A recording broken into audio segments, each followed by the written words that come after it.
obhalile lapha kuma-comment uthi mina nginokuphupha igolide, amagolide.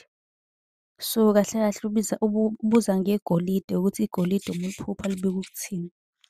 Ngaphambi kokuba ngichaze, ngiyathemba ukuthi sonke si-subscribe-ile, safolowa ku-TikTok. Uyakwazi ungi-inbox ucele inamba ka-WhatsApp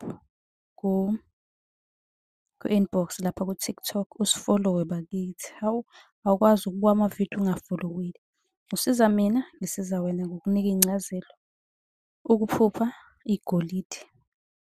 Igolide-ke siyazi sonke ukuthi-ke liyinto vele ethandekayo, siyayithanda, siyafisa sonke ukuba nalo igolide.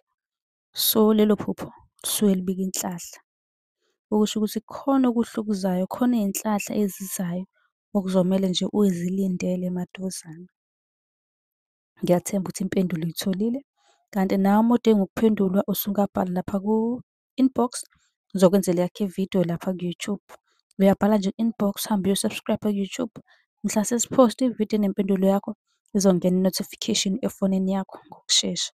Usicele nenamba lapha ku-inbox ku-TikTok.